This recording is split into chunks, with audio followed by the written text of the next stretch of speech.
Summer is a busy time on the island of Sodor. Vacationers have so much to see and do. There are trips to the seaside, balloon rides in the country, and a brass band playing in the park. One morning, Edward was in a hurry.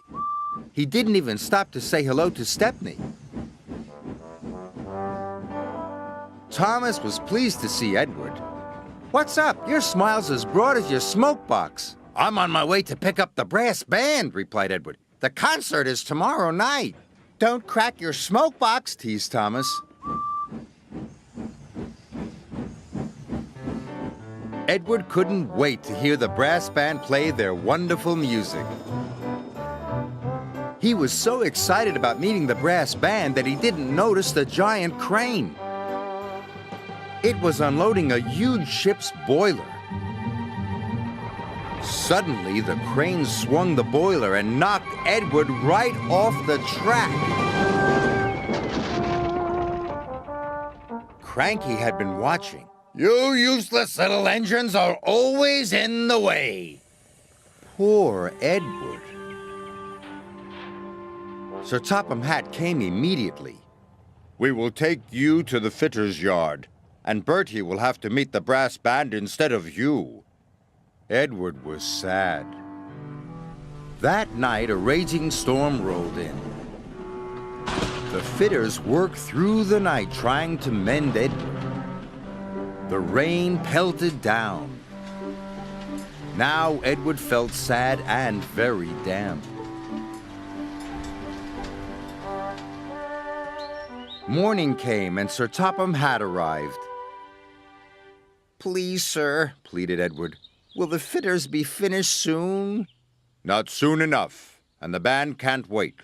I'm sorry, Edward. Bertie will take them to the concert." Edward felt worse than ever. Bertie collected the brass band and set off immediately.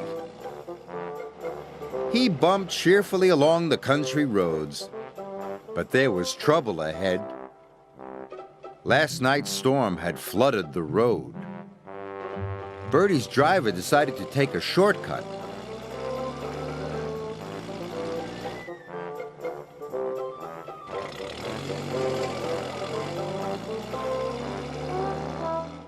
But it was very muddy.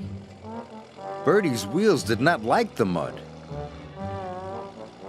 They scooted. They skated. They slid. They slipped. "I'm stuck," he groaned. No.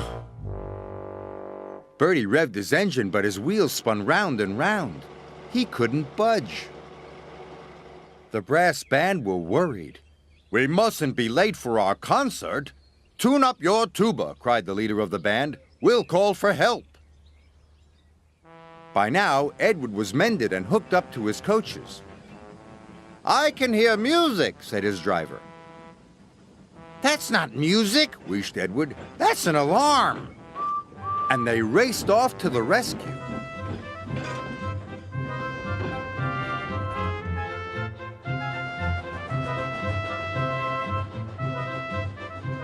The musicians were delighted to see their old friend.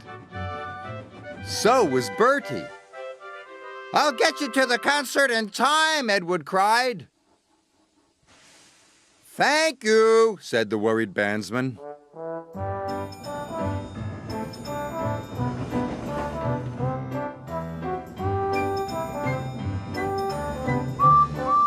That night, the concert was a great success.